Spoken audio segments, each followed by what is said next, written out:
ಭಗವಂತನಾದಂತಹ ಸದೇಶ್ವರ ವೇಷಧಾರಿಯಾಗಿ ತನ್ನ ವೇಷವನ್ನು ಬದಲಾಯಿಸಿಕೊಂಡು 5 ಬಣ್ಣವುಳ್ಳ ಪಂಚವರ್ಣ ಪರ್ವವನ್ನು ಉಜ್ಜಯಿನಿಪುರಕ್ಕೆ ಬಂದಿದ್ದಾನೆ. ಉಜ್ಜಯಿನಿಪುರಕ್ಕೆ ಬಂದಂತಹ ಕಾಲಕ್ಕೆ ಅನುಗುಣವಾಗಿ ಉಜ್ಜಯಿನಿಪುರದವರೆಲ್ಲರೂ ಆ ದುರ್ಗವನ್ನು ಕಂಡು ಆಶ್ಚರ್ಯಚಿತರಾಗಿ ತಮ್ಮ ರಾಜರ ಬಳಿ ಬಂದಿದ್ದಾರೆ. ಆ ಸ್ವಾಮಿ, ನಮ್ಮ ಪಟ್ಟಣಕ್ಕೆ ಒಂದು ದುರ್ಗ ಬಂದಿರುವುದು. ಆ ದುರ್ಗವಾದರೂ 5 ಬಣ್ಣವುಳ್ಳ ದುರ್ಗ. ಒಂದು ಅಜ್ಜೆಯನ್ನು ತೆಗೆದು ಮತ್ತೊಂದು ಅಜ್ಜೆಯನ್ನು ಇಟ್ಟಿದ್ದೆ, ಆದರೆ ಒಂದೊಂದು ಬಣ್ಣವೇ ಬದಲಾಗುವುದು ಮಹಾಸ್ವಾಮಿ. ಆ ದುರ್ಗವನ್ನು ನೀವು ಕೊಂಡುಕೊಳ್ಳಿ ಎಂದು ಹೇಳಿದಾಗ ಆ ವಿಕ್ರಮರಾಜರು ತನ್ನ ಪರಿವಾರವನ್ನು ಕರೆದುಕೊಂಡು ಕಾರವಾರದ ವೇಷಧಾರಿ ಪರಮಾತ್ಮ ಸನೀಶ್ವರನ ಬಳಿ ಬಂದಿದ್ದಾರೆ. ಆ ಬಳಿ ಬಂದು ಹೇಳುತ್ತಿದ್ದಾರೆ, ಈ ದುರ್ಗವನ್ನು ಕೈತುಕೊಳ್ಳುವಿರಾ ಎಂಬುದಾಗಿ ಕೇಳಿದ್ದಾರೆ. ಹೌದು ಸ್ವಾಮಿ, ಇದರ ಬೆಲೆ ವಿಚಾರವಾಗಿರಲಿ. ಈ ದುರ್ಗವನ್ನು ಒಂದು ಬಾರಿ ಏರಿ ಪರೀಕ್ಷಿಸಿ ಅಪರಾಧವನ್ನು ಹೇಳಿ ಎಂಬುದಾಗಿ ಆವಾಗ ವಿಕ್ರಮರಾಜರು ಕಡಿವಾಳವನ್ನು ಆ ಕಡಿ ದುರ್ಗವನ್ನು ಹೇಳಿ ಅದನ್ನ ಪರೀಕ್ಷಿಸಿ ಬಂದು ಯಾವ ರೀತಿಯಾಗಿ ಹೇಳುತ್ತಾರೆ.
ಸುಖದ ಕೊನೆಯಳು ದುಃಖವಿರುವುದು, ದುಃಖದ ಮೊದಲೇ ಸುಖವಿರುವುದು ಎಂಬುದಾಗಿ ಹೇಳಿದ್ದಾರೆ. ಇದೇ ಕಾರಣವಾದರೆ ನಿಮ್ಮ ದುರ್ಗದ ಬೆಲೆಯನ್ನು ಹೇಳಿದ್ದೆ, ಆದರೆ ನಾನೇ ಕೊಂಡುಕೊಳ್ಳುತ್ತೇನೆ. ನಿಮ್ಮ ದುರ್ಗದಲ್ಲಿ ಎಲ್ಲವೂ ಸುಖಮುಖವಾಗಿ ಸಂತೋಷಪೂರಿತವಾಗಿದೆ. ನಿಮ್ಮ ದುರ್ಗದ ಬೆಲೆಯನ್ನು ಹೇಳಿ ಎಂಬುದಾಗಿ ಕೇಳೋಣ. ಆಗ ಆ ಕಾರವಾನನ್ನು ಎಸೆದಾರಿ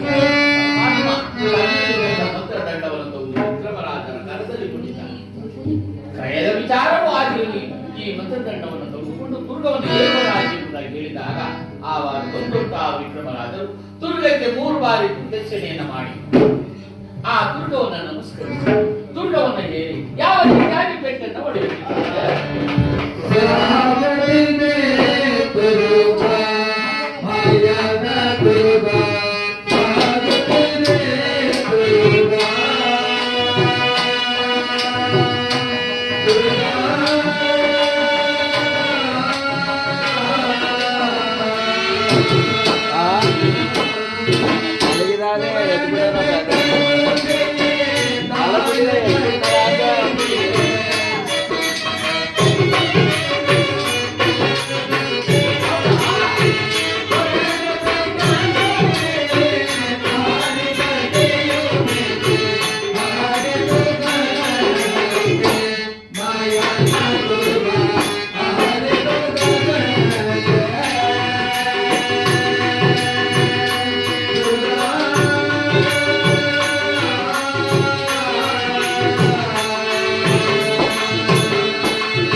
ತನ್ನ ಮಂತ್ರದಂಡದಿಂದ ಆ ದುರ್ಗಕ್ಕೆ ಬಲವಾಗಿ ಬೈಡಬಹುದಾಗಿ ಒಂದು ಪೆಟ್ಟನ್ನು ಕೊಟ್ಟಿದ್ದಾನೆ.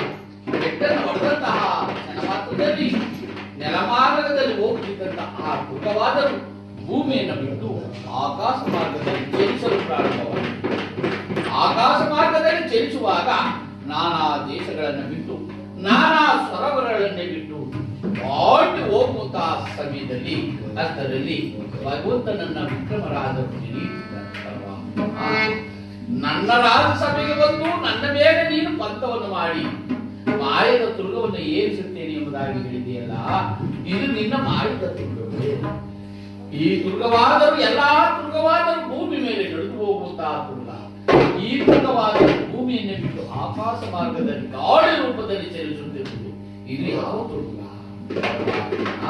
ನನ್ನನ್ನು ಎಲ್ಲಿ ಬೀಳಿಸುವುದೋ, ಎಲ್ಲಿ ಏಳಿಸುವುದೋ, ಎಲ್ಲಿ ಕೆಡುವುದೋ ಎಂಬುದು ನನಗೆ ಅರಿವಿಲ್ಲ ಪರಮಾತ್ಮ ಎಂಬುದಾಗಿ ಆ ದುರ್ಗದ ಚುಂಗನ್ನ ಬಲವಾಗಿ ಹಿಡಿದು ಆ ಕೊರಳನ್ನು ಬಿಗಿಯಾಗಿ ಕವಿದುಕೊಂಡಿದ್ದಾನೆ. ಅಷ್ಟರಲ್ಲಿ ಜ್ಞಾನ ಮಾರ್ಗವೆಂಬುದು ಭಗವಂತನಿಂದ ವಿಕ್ರಮರಾಜನಿಗೆ ಅರಿವಾಗಿದೆ.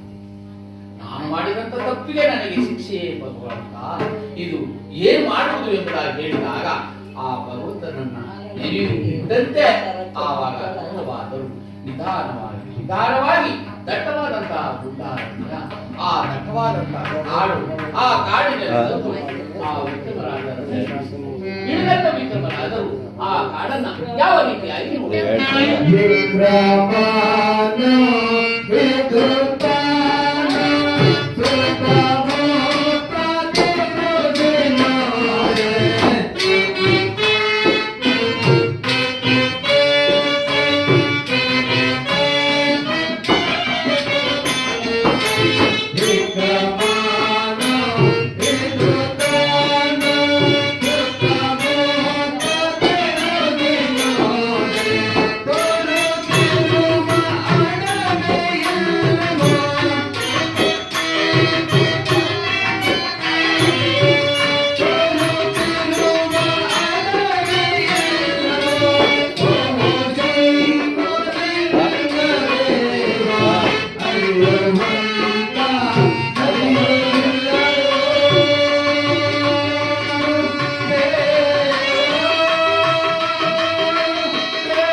Thank you.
ಕಾಡನ್ನು ನೋಡುತ್ತಿದ್ದಂತೆ ಎತ್ತ ನೋಡಿದರೂ ಈ ಕಾಡಿನಲ್ಲಿ ನನಗೆ ಬಾಯಾರಿಕೆ ಆಗುತ್ತಿದೆ, ಜಲವನ್ನು ಸೇವಿಸಲು ಅಧಿಕವಾಗುತ್ತಿದೆ ನನ್ನ ಬಾಯಾರಿಕೆ. ಈ ಕಾಡಿನಲ್ಲಿ ಜಲವೆಂಬುದೇ ಅರಿವಾಗುತ್ತಿಲ್ಲವಲ್ಲ. ಈಗ ತಾನೇ ನಾನು ಏನನ್ನ ಮಾಡಲಿ ಎಂಬುದಾಗಿ ಅಂದುಕೊಳ್ಳುತ್ತಿದ್ದಂತೆ ಒಂದು ಕಡೆಯಿಂದ ಜಲವೇ ಅರಿದು ಹೋಗುವಂತೆ ವಾಸನೆ. ಜಲವೇ ಕಣ್ಣು ನಿರ್ಮಾಣದಲ್ಲಿದ್ದರೂ ನನ್ನ ಕಣ್ಣಿಗೆ ಕಾಣಲಿಲ್ಲವೇ? ಇರಲಿ, ಈ ಜಲವನ್ನು ನಾನು ಸೇವಿಸಿ ನನ್ನ ಆ ಬಾಯಾರಿಕೆ ಎಂಬುದನ್ನ ಇಂಗಿಸಿಕೊಳ್ಳುತ್ತೇನೆ ಎಂಬುದಾಗಿ ಎರಡು ಕರವನ್ನು ಹೋಗಿ ವಿಕ್ರಮರಾಜರು ಆ ಜಲಕ್ಕೆ ನೀಡಿದ್ದಾರೆ. ಪೂರ ಕಠೋರವಾದ ಪರಮಾತ್ಮನ ಪೂರ್ವ ದೃಷ್ಟಿಯಲ್ಲಿ ಸಿಲುಕಿದ ವಿಕ್ರಮರಾಜರಿಗೆ ಭಗವಂತನಾದರು ಕ್ಷಣ ಮಾತ್ರದಲ್ಲಿ ಆ ಜಲವನ್ನ ಕಣ್ಣಿಗೆ ಕಾಣದಂತೆ ಮಾಯವನ್ನು ಮಾಡಿದೆ. ಈಗ ನಾನು ಕೆಟ್ಟೆ, ಈ ಕರದಲ್ಲಿ ಎಂತೆಂತಹ ದಾಟ ಧರ್ಮವನ್ನು ಮಾಡಿದೆ, ಈ ಕರದಲ್ಲಿ ಎಂತೆಂತಹ ದೇವತ ಕಾರ್ಯಗಳನ್ನು ನಾನು ಮಾಡಿದೆ. ಈ ಕರವನ್ನ ಜಲಕ್ಕೆ ನೀಡಿದ ಮಾತ್ರದಲ್ಲಿ ಜಲವೇ ನಾನು ಎಂತಹ ಕರ್ಮದಾರಿ ಎಂಬುದಾಗಿ ಆ ವಿಕ್ರಮರಾಜರು ಚಿಂತನೆ ಮಾಡುತ್ತಾ ಇತ್ತ ಕಡೆ ನೋಡುತ್ತಿದ್ದಾರೆ. ಒಂದಿನ ಹಣ್ಣಿನ ಮರವನ್ನು ಗೋಚರ ಮಾಡಿದ್ದಾನೆ ಪರಮಾತ್ಮ. ಜಲವಂತೂ ನನ್ನ ಕೈಗೆ ಸಿಗಲಿಲ್ಲ, ಈ ಹಣ್ಣನ್ನಾದರೂ ತಿಂದು ನಾನು ಬಾಯಾಗಿಸಿಕೊಳ್ಳುತ್ತೇನೆ ಎಂಬುದಾಗಿ ಎರಡು ಮರವನ್ನು ತಂದುಕೊಂಡು ಹೋಗಿ ಹಣ್ಣಿನ ಮರಕ್ಕೆ ನೀಡಿದ್ದಾರೆ. ಆ ಭಗವಂತನಾದಂತಹ ಶನೇಶ್ವರ ಅಂತಹ ಕ್ರೂರನಾಗಿ ಅವನ ರಾಶಿ ಫಲದಲ್ಲಿ ಸೇರಿದ ಕಾರಣದಿಂದ ಆ ಹಣ್ಣಿನ ಮರವನ್ನ ಕಣ್ಣಿಗೆ ಕಾಣದಂತೆ ಗೋಚರವಿಲ್ಲದಂತೆ ಮಾಡಿದ್ದಾನೆ. ಅಯ್ಯೋ ಪರಮಾತ್ಮ, ಈಗ ನಾನು ಕೇಳ್ತೇನೆ, ಏನನ್ನ ಮಾಡಲಿ, ಈಗ ತಾನೇ ನಾನು ಏನನ್ನ ಮಾಡಲಿ ಎಂಬುದಾಗಿ ಅಷ್ಟರಲ್ಲಿ ಪರಮಾತ್ಮನಾದಂತಹ ಸೂರ್ಯದೇವರು ಪಶ್ವಾವಧಿಯಲ್ಲಿ ಹಸ್ತಗತನಾಗುತ್ತಿದ್ದಾನೆ. ಕತ್ತಲೆ ಎಂಬುದು ಅವರಿಸುತ್ತಿದೆ. ಆವಾಗ ತಾನು ಏರುವಂತ ತುರುವನ್ನ ವಟಾವೃಕ್ಷ ಅಂದರೆ ಆಲದ ಮರ, ಆ ಮರಕ್ಕೆ ಆ ತುರುಗವನ್ನು ಕಟ್ಟು ಹಾಕಿ ಆ ಮರದ ಕೆಳಗಿರುವಂತ ಎಲೆಯೆಲ್ಲವನ್ನು ಒಂದು ಕಡೆ ಸೇರಿಸಿ ಅದನ್ನೇ ವಿಕ್ರಮರಾಜರು ಯಾವ ರೀತಿಯಾಗಿ ತೋರಿಸುತ್ತಿದ್ದಾರೆ.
ನೀನು ಮಾತಾಡ್ಸಿದ್ರೆ ಪಕ್ಕದ ಮನೆಯಲ್ಲಿ ಕಿಟಕಿ ನೋಡಿದ್ರೆ ಯಾಕೆ ಆಡ್ಬಿಟ್ಟು ಮಾತಾಡಿದೆ ಅದು ಮಲಗಿರೋ ಎಷ್ಟರ ಉರಳಿಕೆ ನೋಡ್ತಾ ಇದ್ರೆ ಮಲ್ಲಿಗಟ್ಟು ಹೋಯ್ತಲ್ಲ ಅದು. ನಾನು ಕಿಟಕಿಲೇ ನೋಡ್ತಿದ್ದೆ, ನೀನು ಅವ್ರ ಜೊತೆ ಮಾತಾಡ್ತಿದ್ದೆ. ಅವಾಗ ಅದರಿಂದ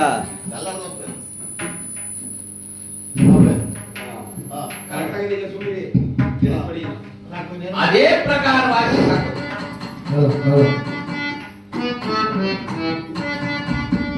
ತಲೆಗೆರೆ ಹಾಸಿಗೆ ಮೇಲೆ ಮಲಗಿದ್ದಾನೆ.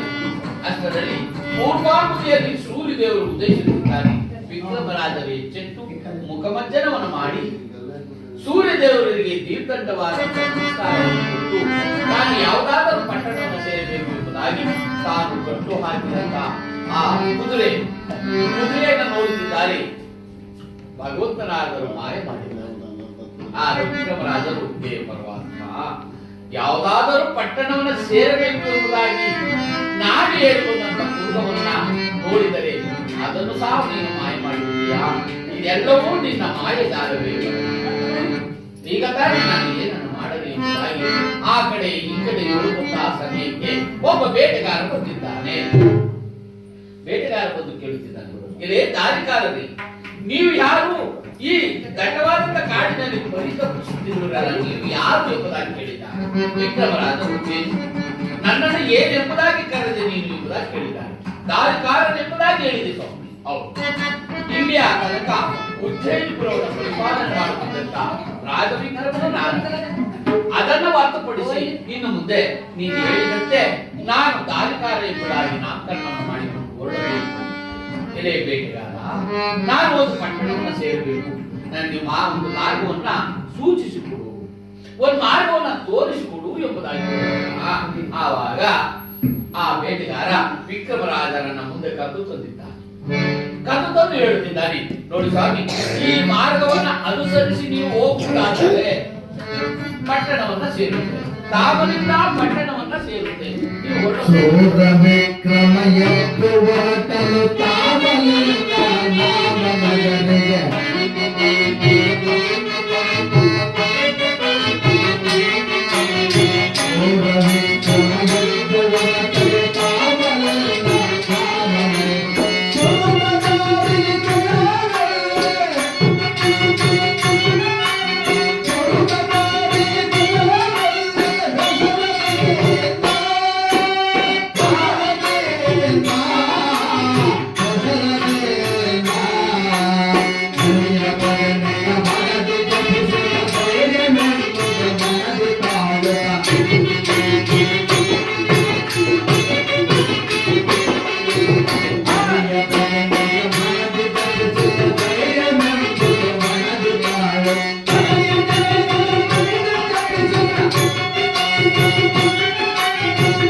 ಬೇಟೆಗಾರ ತೋರಿಸಿದಂತ ಮಾರ್ಗವನ್ನು ಅನುಸರಿಸಿ ಹೋಗುತ್ತಿದ್ದಾರೆ ತಾಮಲಿದ್ದ ಪಟ್ಟಣ ಕಡೆಗೆ.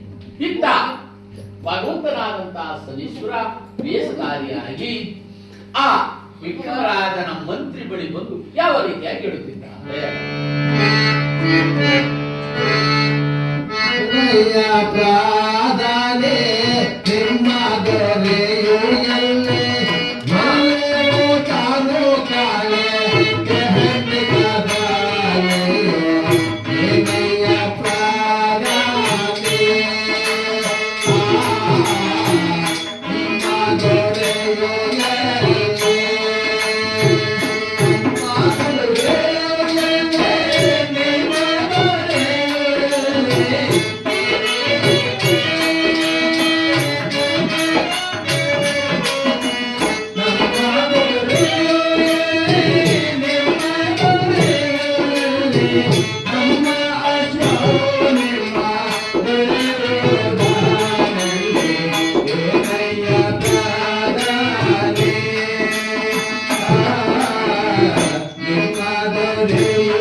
ಆವಾಗ ಆ ಮಂತ್ರಿ ಬಳಿ ಬಂದು ಹೇಳುತ್ತಿದ್ದಾನೆ, ಕಾರವಾನನ ವೇಷಧಾರಿಯಾದ ಪರಮಾತ್ಮ ಇದೇ ಕಾರ್ಯ. ನಿಮ್ಮ ರಾಜರಾದರೂ ನನ್ನ ತುರ್ಗವನ್ನು ಏರಿ ಹೋದವರು ಇನ್ನಾದರೂ ಬಾರಲಿಲ್ಲ. ಇಲ್ಲವಾದರೆ ನನ್ನ ತುರ್ಗವನ್ನು ತರಿಸು, ಇಲ್ಲ ಅಂದರೆ ಆ ತುರ್ಗುಕ್ಕಾಗುವ ಬೆಲೆಯನ್ನು ನೀನು ಕಟ್ಟಿಕೊಡು ಎಂಬುದಾಗಿ ಕೇಳುತ್ತಿದ್ದಾನೆ. ಸ್ವಾಮಿ, ನಿಮ್ಮ ತುರ್ಗವನ್ನ ತರಿಸಿಕೊಡಲು ಸಾಧ್ಯವೇ? ಅದರ ಬೆಲೆ ಏನು ಎಂಬುದಾಗಿ ನೀವು ಹೇಳುವುದಾದರೆ ನಾನು ನನ್ನ ಭಂಡಾರದಿಂದ ತಂದು ನಿಮ್ಮ ಹಣವನ್ನು ಕೊಡುತ್ತೇನೆ, ನಿಮ್ಮ ಬೆಲೆಯನ್ನು ಹೇಳಿ ಎಂಬುದಾಗಿ ಆ ಮಂತ್ರಿವಾದ ಕೇಳಿದಾಗ ಕಾರವಾನನ ವೇಷಧಾರಿ ಪರಮಾತ್ಮ ಆ ನನ್ನ ತುರುಗಕ್ಕೆ 1,00,000 ರೂ ವರಗಳಾಗುತ್ತೆ ಎಂಬುದಾಗಿ ಬೆಲೆಯನ್ನು ಕಟ್ಟಿದ್ದಾರೆ. ಆಗ ಮಂತ್ರಿ ಆದರೂ ಭಂಡಾರದಿಂದ ಯಾವ ರೀತಿಯಾಗಿ ಭಂಡಾರವನ್ನು ತೆಗೆದು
ತನ್ನ ಭಂಡಾರದಿಂದ 1,00,000 ರೂ ವರಗಳನ್ನ ಕ್ರಯ ರೂಪವಾಗಿ ಕೊಡುತ್ತಾರೆ. ಅದನ್ನು ಪಡೆದಂತ ಪರಮಾತ್ಮ ಖುಷಿಯನ್ನು ಇಟ್ಟ ಪ್ರಯಾಣವನ್ನು ಮಾಡಿದ್ದಾರೆ.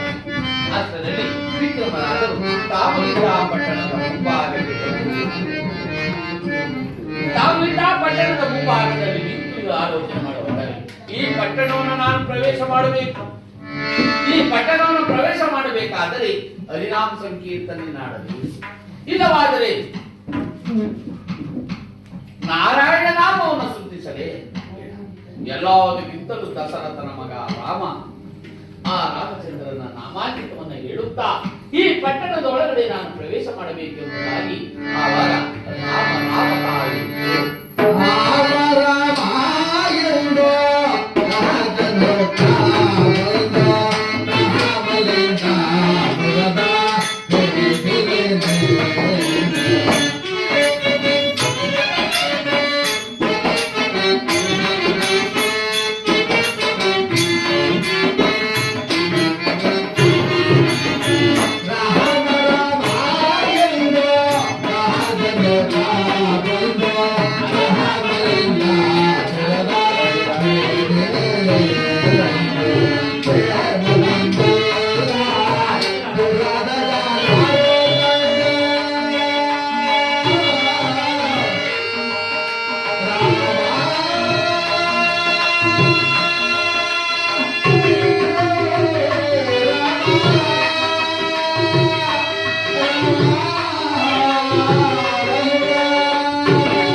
ರಾಮಲಿಂಗ ಪಟ್ಟಣವನ್ನು ಪ್ರವೇಶ ಮಾಡಿದಂತಹ ಕಾಲದಲ್ಲಿ ರಾಮಲಿಂಗ ಪುರಜನರೆಲ್ಲರೂ ಅವರನ್ನು ಕಂಡು ಆಶ್ಚರ್ಯಚಕಿತರಾದರು. ಏನು ಇವರಾರು ಮಹಾಪುರುಷ? ಇವರನ್ನ ನೋಡುತ್ತಿದ್ದರೆ ಯಾವುದೇ ದೇಶದ ರಾಜನಂತೆ ಕಂಗೊಳಿಸುತ್ತಿದ್ದಾನೆ. ಇವರನ್ನ ನೋಡುತ್ತಿದ್ದರೆ ನಾನಾ ವಿಧಗಳಲ್ಲಿ ಪರಿಣಿತನಂತೆ ಕಾಣುತ್ತಿದ್ದಾನೆ. ಇವರು ಯಾರಿರಬಹುದು ಎಂಬುದಾಗಿ ರಾಮಲಿಂಗ ಪುರಜನರೆಲ್ಲರೂ ಅವರನ್ನು ಮುಂದೆ ಬಿಟ್ಟು ತಾವು ಹಿಂಬಾಲಿಸುತ್ತಿದ್ದಾರೆ. ಅಷ್ಟರಲ್ಲಿ ಆ ವಿಕ್ರಮರಾಜನ ಕಣ್ಣಿಗೆ ಒಂದು ನಂದೆ ಸೆಟ್ಟರ ಅಂಗಡಿ ಎಂಬುದು ಗೋಚರವಾಗಿದೆ. ಆ ಅಂಗಡಿ ಮುಂಭಾಗದಲ್ಲಿ ಒಂದು ಕುಳಿತಂತಹ ವಿಕ್ರಮರಾಜ ಆ ಅಂಗಡಿ ಮುಂಭಾಗದಲ್ಲಿ ಒಂದು ಕುಳಿತು ಹೇಳುತ್ತಿದ್ದಾರೆ. ಪುರಜನರು ಹೋಗುತ್ತಿದ್ದಾರೆ, ಬರುತ್ತಿದ್ದಾರೆ. ಆ ಸಿಕ್ಕರಿಗೆ ಇವರು ಕುಳಿತವರಿಗೆ ಎನ್ನುವುದವಾದ ದ್ವಿಗುಣವಾದ ವ್ಯಾಪಾರ. ಆ ವ್ಯಾಪಾರವಾದರೂ ಲಕ್ಷೋ ರೂಪಾಯಿ ಆದಾಯ. ಸಾಯಂಕಾಲವಾಗುವಷ್ಟರಲ್ಲಿ ಸೆಟ್ಟರ ಅಂಗಡಿಯಲ್ಲಿ 16 ವರ್ಷದಿಂದ ಬೀಳು ಬಿದ್ದಿದಂತ ಸಾಮಗ್ರಿಗಳೆಲ್ಲವೂ ತಿರುವು. ಆಗ ಸೆಟ್ಟರು ಸಾಯಂಕಾಲವಾಗುತ್ತಿದೆ, ಈಗ ನಮ್ಮ ಅಂಗಡಿಯಲ್ಲಿ ಬಂದು ಕೇಳುವವರಿಗೆ ನಾವು ಇಲ್ಲ ಎಂಬುದಾಗಿ ಹೇಳಬಹುದು, ಬಂದು ಕೇಳುವವರಿಗೆ ನಾವು ಇಲ್ಲ ಎಂಬುದಾಗಿ ಹೇಳಕೂಡದು ಎಂಬುದಾಗಿ ಆ ಸೆಟ್ಟರು ಅಂಗಡಿ ಬೀಗವನ್ನು ತೆಗೆದುಕೊಂಡು ಹೊರಭಾಗಕ್ಕೆ ಬಂದು, ಇರಲಿ ನಾನು ನಮ್ಮ ಮನೆಗೆ ಹೋಗಿ ಬರುತ್ತೇನೆ ಎಂಬುದಾಗಿ ಹೋಗುವಷ್ಟರಲ್ಲಿ ಬಂದು ನೋಡುತ್ತಾರೆ. ಈ ಸುಂದರ ಪುರುಷ ರಾಜಕಳಿಯ, ಲಕ್ಷ್ಮೀ ಕಳಿಯ, ಸೌಂದರ್ಯ ಕಳಿಯ ಎಲ್ಲವನ್ನ ಹೊತ್ತು ನಾನಾ ವಿದ್ಯದಲ್ಲಿ ಪರಿಣಿತನಾಗಿ ರಾಜನಾಗಿ ಕುಳಿತಿರುವಂತಹ ವಿಕ್ರಮರಾಜರನ್ನ ಕಂಡಂತಹ ಸೆಟ್ಟರು ಯಾವ ರೀತಿಯಾಗಿ ಆ ಸೆಟ್ಟರು ರಾಜರನ್ನ ಕೇಳುತ್ತಿದ್ದಾರೆ.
ಆಗ ಸೆಟ್ಟರು ಹಿಂದೆ ಕೂತ್ಕೊಳ್ಳಿ, ನಮ್ಮ ನಿಗ್ರಿ ನೋಡ್ತಾರೆ. ಆ ಸೆಟ್ಟರಾದರು ನಮ್ಮ ಅಂಗಡಿಯಲ್ಲಿ ಬಂದು ಕೇಳುವುದಿದೆ, ಇಲ್ಲ ಎಂಬುದಾಗಿ ಹೇಳಬಹುದು, ಇಲ್ಲ ಎಂಬುದಾಗಿ ಹೇಳಬಾರದು ಎಂದಾಗ ನೋಡಿ ನಮ್ಮಲ್ಲಿ ಆ ಕಾಲದಲ್ಲಿ ಚಿಕ್ಕದೇ ಆಗೋದು ದೊಡ್ಡ ಆಗೋದು ಎಂತ ಆಗ್ಬೋದು ಆ ಸೆಟ್ರು ಅಂಗಡಿ ಅಂತ ಇಟ್ರೆ ಅವ್ರ ಅಂಗಡಿಗೆ ಯಾರೇ ಬಂದು ಸಾಮಗ್ರಿ ಕೇಳಿದ್ರೆ ಅವ್ರ ಅಂಗಡಿಗೆ ಇಲ್ಲ ಅಂದ್ರೆ ಬ್ಯಾರೆ ಊರಾಗ್ಬೋದು, ಬ್ಯಾರೆ ಅಂಗಡಿ ಆಗ್ಬೋದು, ಇನ್ನೊಂದಾಗ್ಬೋದು, ಗಾಡಿ ಕೊಟ್ಟು ಒಬ್ಬರನ್ನ ಕಳಿಸಿ ತರಿಸಿ ಅವ್ರ ಮನೆಗೆ ಪದಾರ್ಥ ಕೊಡ್ತಿದ್ರಂತೆ ಶೆಟ್ರುಗಳು. ಈಗಲೂ ಅವ್ರ ಆ ಮನೆಗೆ ಹೋಗಿ ನೀವೇನೇ ಕೇಳಿ ಅವ್ರ ಮನೇಲಿ ಇಲ್ಲ ಅಂದ್ರೆ ಇಲ್ಲ ಅಂತ ಬರಲ್ಲ, ಪಕ್ಕದ ಮನೇಲಾದ್ರೂ ಈಸ್ ನೀನು ಕೊಡ್ತಾರೆ. ಅದ್ರ ಅರ್ಥ ಅಂದ್ರೆ ಇಲ್ಲ ಅಂದ್ರೆ ನಮ್ಮನೆ ಲಕ್ಷ್ಮಿ ಅವ್ರ ಜೊತೆ ಹೊಂಟೋಗ್ತಾಳೆ ಇಲ್ಲ. ಶೆಟ್ರುಗಳು ಅವ್ರ ಬಾಯಲ್ಲಿ ಇಲ್ಲ ಅಂತ ಮಾತ್ರ ಬರುವುದಿಲ್ಲ. ಇಲ್ಲ ಅಂತ ಬರುವುದಿಲ್ಲ ಅಂದಾಗ ಆ ಶೆಟ್ರುಗಳು ಆ ಕಾಲದಲ್ಲಿ ನಮ್ಮ ಅಂಗಡಿಗೆ ಸಾಮಾನು ತಗೊಳಕ್ ಬರ್ತಾರೆ, ನಮ್ಮ ಮನೇಲಿ ಏನಾದ್ರು ಕೇಳಕ್ ಬರ್ತಾರೆ, ಇಲ್ಲ ಅನ್ಬಾರ್ದು ಅಂತ ಅಷ್ಟೊಂದು ಜೋಪಾನ ಮಾಡ್ತಿದ್ರು ಅಂದ್ಮೇಲೆ ನೀವು ಮಾಡ್ಬೋದಲ್ವಾ ಅಲ್ವಮ್ಮ? ಮನೆ ನಡಿ ಯಾಕೆ ಮಾಡ್ಬೋದು ಅಂದ್ರೆ ನಮ್ಮಂತವ್ರು ನೋಡಿಗೆ ಕೆಂಪು ಪಂಚೆ ಇಂಥದ್ದೊಂದು ಕೆಂಪು ಟವಲ್ ಹಾಕೊಂಡು ಕೈಲೊಂದು ಕಮಂಡ್ಲ ಇಟ್ಕೊಂಡು ಹುಲಿ ಚರ್ಮ ಸಿಗ್ತಿಲ್ಲಪ್ಪ ಅವ್ರಿಗೆ ಕೆದ್ದಾಡ ಚರ್ಮ ನಾಡಿ ಕಲ್ಕಲ್ಗಿರಿಕೊಂಡು ನಿಮ್ಮ ಮನೆ ಬಾಗಿಲು ಬಂದು ಕೇಳ್ತಾರೆ, ಆರಾರ ಸಂಭೋ ಮಾದೇವ, ಆರಾರ ಸಂಭೋ ಮಾದೇವ ಅಂದಾಗ ನಮ್ಮವ್ವ ಒಳಗ್ಲಿಂದ ಮಾಡಿ ಮನೆ ಅವನು ಮಾಡಿ ಮನೆ ನೋಡ್ಕೊಂಡೇ ಬಂದವನೇ. ಅಲ್ಲಿ ಹೋಗಿ ಏನಪ್ಪಾ ಅಂತ ಕೇಳ್ತೀನಪ್ಪ. ಈಗ ಹಂಗಾದ್ಮೇಲೆ ನಮ್ಮ ಮನೇಲಿ ಅಕ್ಕಿ ಅದೇ ಕೊಡೋಣ ಬೇಡ, 10 ರೂಪಾಯಿ ಅದೇ ಕೊಡೋಣಪ್ಪ ಬೇಡ ಕಣಮ್ಮ. ಅಯ್ಯೋ ಹಸಿ ಕೊಡೋಣ ಬೇಡ ಕಣ. ಇನ್ನೇನ್ ಕೊಡೋಣಪ್ಪ, ನಮ್ಮ ಮನೆ ಬಾಗಿಲು ಬಂದು ಆರಾರ ಸೊಂಬೋ ಮಾದೇವ ಅಂತ ಓದ್ತಿದ್ವಿ. ಏನೋ ಕೇಳಕ್ ಬಂದವನು ಏನ್ ಕೊಡೋಣ ಅಂದ್ರೆ ಅದು ಬೇಡ ಅಂತಿ. ಓಲಿ ಇನ್ಯಾಕ್ ಬಂದೆ ನೀನು? ಕೇಳ್ದ ಕೊಡಿ ಇಂಥದ್ದು ಕೊಡೋಣ ಅಂದ್ರೆ ಬೇಡ ಅಂದ್ರೆ ಇನ್ಯಾಕ್ ಬಂದೆ ನಮ್ಮ ಮನೆ ಹತ್ರಕ್ಕೆ? ಯೋ ಬೇಡ ಬೇಡ ಅನ್ನೋದು ಬೇಡ ಹೋಗ್ತಾರೆ. ಹಂಗಲ್ಲ ಕಣವಾ, ಇನ್ನೇನು ನಿನ್ ಕತ್ತರಿ ಎರಡೆರಡು ಚೈನ್ ಅದನ್ನ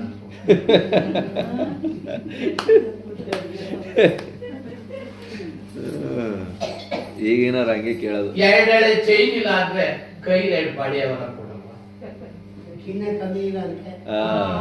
ಕಮ್ಮಿ ಆಗ್ಬಿಟ್ಟದ ಕೊಡವ ಅಂತ ಕೇಳಿದ್ರೆ ನೋಡು. ನಿಮ್ ಮನೆ ಲಕ್ಷ್ಮಿ ನಿಮ್ಮ ಮಟ್ಟಿಲೇ ಇರ್ಬೇಕು ಅಂದ್ರೆ ಆ ಮಾಣ್ಕಳಿ ಅವಣ್ಣ ಪಾಂಡು ಕೊಡ್ತಾವಳಿ ನಮ್ಮ ಮನೆ ಕತೆ ಮಾಡಕ್ ಬಂದಿದ್ದ ಸೀಳ್ನೇರ್ಗೆ. ಅವಣ್ಣ ಮನೆ ತವ ಯಾರೇ ಬಂದು ಏನೇ ಕೇಳಿದ್ರು ಇಲ್ಲ ಅಂದ್ರೆ ನಮ್ಮ ಮನೆ ಲಕ್ಷ್ಮಿ ಅವ್ರ ಜೊತೆ ಹೊಂಟೋಯ್ತಾಳೆ ಅಂತ ಹೇಳವನಿ. ಯಾರ ನೀವು ಬಂದು ನಿಮ್ ಮನೆ ತಾವ್ ಕೇಳಿದ್ರೆ ಇಲ್ಲ ಅನ್ಬೇಡಿ, ಕಿವಿ ವಾರ ಆಲಿಕೊಂಡು ಮೂಗ್ ಬೆಟ್ಟ ಆಲಿ ತಂಗೆ ಏನೂ ಇಲ್ಲ ಅಂದ್ರೆ ಗಂಟ್ ಕಟ್ಟಿರೋ ತಾಲಿ ಆಲಿ ಬಿಚ್ಚಿ ಅವ್ರು ಕೊಟ್ಬಿಟ್ರಿ ನಿಮ್ ಮನೆ ಲಕ್ಷ್ಮಿ ನಿಮ್ ಮನೇಲೆ ಉಳಿಸ್ಕೊಡಿ ಅಂತ ನೀವು ಸೀಳ್ಳೆ ಊರೊಳಗೆ ಯಾರ ಕೇಳಿದ್ರೆ ಹೇಳ್ಬೇಕು. ನೀನು ನಿಮ್ಮೂರಲ್ಲಿ ಹೇಳು ಆಯ್ತಾ, ಎಲ್ಲ ಹೋಗಂತ ಹೇಳಿ ನಿಮ್ ಲಕ್ಷ್ಮಿ ಹೋಗ್ದಂಗೆ ನಿಮ್ ಮನೇಲಿ ಇರಕ್ಕೆ ಕಾಪಾಡ್ಕೋಬೇಕು. ಏನಮ್ಮ ಮಾಡ್ಕೊಳ್ಳಿಯಮ್ಮ, ಹಂಗ ಮಾಡ್ಕೊಳ್ಳಿ. ಅದೇ ಹೆಸರ ಲಕ್ಷ್ಮಿ ಇಟ್ಕೊಬಿಡೋರೆ ಎಲ್ಲೂ ಹೋಗಿಲ್ಲ, ಎಷ್ಟು ಕೊಟ್ಟರು ಹೋಗಿಲ್ಲ. ವಿಕ್ರಮರಾಜ ನೋಡಿ ನಿಮ್ ಜೊತೆ ತಮಾಷೆ ಆಡ್ತಾರೆ, ಕಥೆ ಎಲ್ಲಿ ಮಾತೆ ಮಾಡ್ತಾಯಿದ್ರು ಎಲ್ಲಿ ನಿಂತ್ಕತ್ತವ ಅವಾಗ ತಮಾಷೆ ಮಾಡ್ಬೇಕು. ಎಲ್ಲಿ ಎಲ್ಲಿ ನಿಲ್ಸಿದ್ರ ಅದಾಗೆ ನಿಂತ್ಕತ್ತ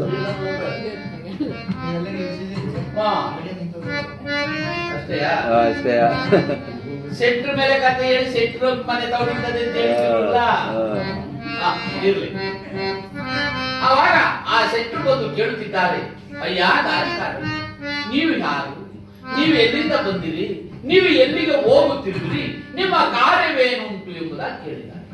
ಸೆಟ್ಟರೆ, ನಮ್ಮ ದೇಶವಾದರೂ ಮಹಾಪುರ, ನಮ್ಮ ಕುಲವಾದರೂ ಕ್ಷತ್ರಿಯ ಕುಲ. ನಾನು ವಿಶ್ರಾಂತಿಗೋಸ್ಕರವಾಗಿ ಇಲ್ಲಿ ಕಾಲು ಜಾವ ಕುಳಿತೇನೆ ಹೊರತು ಮತ್ತೇನಿಲ್ಲ, ನಾನು ಮುಂದೆ ಹೋಗುತ್ತೇನೆ ಎಂಬುದಾಗಿ ಹೇಳಿದ್ದಾರೆ. ಆವಾಗ ಶೆಟ್ಟರು ಹೇಳುತ್ತಿದ್ದಾರೆ, ಏನು ನಿಮ್ಮ ಕುಲವಾದರೂ ಯಾವುದು ಎಂಬುದಾಗಿ ಹೇಳಿದಿರಿ? ಕ್ಷತ್ರಿಯ ಕುಲ. ಕ್ಷತ್ರಿಯ ಕುಲ ಅಂದ ಮೇಲೆ ರಾಘವನ ತಂಗಿ ಕೇಳಿದವನು, ಇವನು ರಾಜನೇಸರಿ. ಇವನಲ್ಲಿ ರಾಜಕಳೆಯ ಸೌಂದರ್ಯಕಳೆಯ ಲಕ್ಷ್ಮಿಕಳೆಯ ಎಲ್ಲ ವಿದ್ಯೆ ಇದ್ದ ಮೇಲೆ ಇವನು ಯಾವುದೋ ದೇಶದ ರಾಜನೇ ಸರಿ ಎಂಬುದಾಗಿ ಆಲೋಚನೆ ಮಾಡಿ ಆವಾಗ ಶೆಟ್ಟರು ಕೇಳುತ್ತಿದ್ದಾರೆ, ದಾರಿಕಾರರೇ, ಈಗಲಾದರೂ ಕತ್ತಲೆ ಎಂಬುದು ಆವರಿಸುತ್ತಿದೆ. ಈಗ ತಾನೇ ನೀವು ಎಲ್ಲಿ ಹೋಗುವಿರಿ? ಇಂದಿನ ರಾತ್ರಿ ನೀವು ನಮ್ಮ ಮನೆಯಲ್ಲಿದ್ದು ಕಾಲವನ್ನು ತಳ್ಳಬಹುದು. ನೀವು ನಿದ್ರಿಸಿ ಊಟವನ್ನು ಮಾಡಿ ಬೆಳಗಾದ ನಂತರ ಎಲ್ಲಿ ಆದರೂ ಹೋಗಬಹುದು ಎಂಬುದಾಗಿ ಬನ್ನಿ ನಮ್ಮ ಮನೆಗೆ ಹೋಗೋಣ ಎಂಬುದಾಗಿ ವಿಕ್ರಮರಾಜರನ್ನ ಶೆಟ್ಟರು ಕರೆದು ತಂದಿದ್ದಾರೆ. ಅವರ ಮನೆಗೆ ಕರೆದು ತಂದು ಆ ಶೆಟ್ಟರಾದರು ತನ್ನಲ್ಲಿದ್ದ ದಾದಿಯರನ್ನ ಬರಮಾಡಿದ್ದಾರೆ. ಇದೇ ದಾದಿಯರೇ, ಇವರಿಗೆ ಕಡು ರುಚಿ ಪಕ್ವವನ್ನು ಉಣಬಡಿಸಿ, ಇವರಿಗೆ ಕಡು ರುಚಿ ಪಕ್ವವನ್ನು ಉಣಬಡಿಸಿ ಸ್ನಾನ ಸಂಧ್ಯಾವಂದನೆ ಮಾಡಿ ಇವರನ್ನು ವಿಶ್ರಾಂತಿಗೆ ಕಳಿಸಿ ಎಂಬುದಾಗಿ ಹೇಳಿದ್ದಾರೆ. ಕಡು ರುಚಿಯ ಪಕ್ವನ್ನ ಮಾಡಿದೆ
ಹೇಳುತ್ತಿದ್ದಾರೆ. ತನ್ನ ಮನೆಯಲ್ಲಿದ್ದಂತ ದಾದಿರನ್ನ ದಾದಿರು ನಾವೇ ಹೇಳ್ಬೇಕಾ? ಮೊಸರುಳಿ ಬಾಳ ಚೆನ್ನಾಗಿ ಉಂಡಿತ್ತು ಬಿಡು. ಆವಾಗ ಆ ದಾದಿಯರು ಅಂದರೆ ಅವರ ಮನೆಯಲ್ಲಿ ಕೆಲಸ ಇಟ್ಟುಕೊಂಡಿದ್ದ ಒಡತಿ ಅವರನ್ನ ಕರೆದು ಹೇಳ್ತಿದ್ದಾನೆ, ಇವರಿಗೆ ಕಡು ರುಚಿ ಪಕ್ವನ್ನ ಉಣಬಡಿಸಿ. ಕಡು ರುಚಿ ಪಕ್ವನ್ನ ಅಂದ್ರೆ ಯಾವ ಊಟ?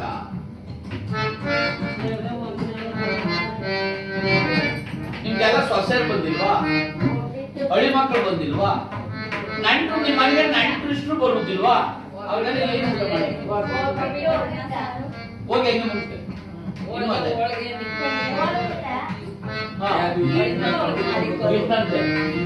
ಗಿಟ್ಟು ಗಿಟ್ಟು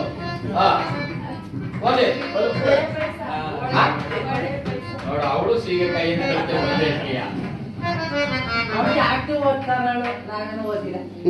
ನೋಡ ಅವ್ರು ಮಾತ್ರ ಹೇಳುದು ಕಲೆ ವಡೆ ಪಾಯಸ. ವಡೆ ಪಾಯಸ ಅಂದ್ರೆ ಕಡು ರುಚಿ ಪಕ್ವನ್ನ ಅಂದ್ರೆ ಕಡು ಅಂದ್ರೆ ವಡೆ ಖಾರ, ಪಕ್ವನ್ನ ಅಂದ್ರೆ ಪಾಯಸ. ಖಾರ ಸಿ ಎರಡು ಸೇರೋದ್ರ ದೆಸೆಯಿಂದ ಅದಕ್ಕೆ ಏನ್ ಹೇಳ್ತಾರೆ ಅಂದ್ರೆ ಕಡು ರುಚಿ ಪಕ್ವನ್ನ. ಖಾರ ಸಿ ಎರಡು ಸೇರೋದಕ್ಕೆ ವಡೆ ಪಾಯಸನೇ ಊಟ. ಆವಾಗ ಇವರಿಗೆ ಒಡೆ ಪಾಯಸದ ಊಟವನ್ನಿಟ್ಟು ವಿಶ್ರಾಂತಿಗೆ ಕಳಿಸಿ ಎಂಬುದಾಗಿ ಹೇಳ್ತಾರೆ. ಆ ರೀತಿ ಹೇಳಿದಂತಹ ಕಾಲದಲ್ಲಿ ಅದೇ ಪ್ರಕಾರವಾಗಿ ಮತ್ತೆ ಈ ಶೆಟ್ಟರು ಬಂದಿದ್ದಾರೆ ತನ್ನ ಮಗಳ ಬಳಿ ಬಂದು ಯಾವ ರೀತಿ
ಆವಾಗ ಆ ತನ್ನ ಮಗಳ ಬಳಿ ಬಂದು ಹೇಳುತ್ತಿದ್ದಾರೆ, ಅಮ್ಮ ಆಲೋಲಿಕ, ನಮ್ಮ ಅಂಗಡಿ ಮುಂಭಾಗದಲ್ಲಿ ಒಬ್ಬ ದಾನಿಕಾರರು ಒಂದು ಗಳಿಸಿ ನಮ್ಮ ಅಂಗಡಿಯಲ್ಲಿ ನಿಪುಣವಾದ ವ್ಯಾಪಾರವಾಯಿತು ಮಗಳು.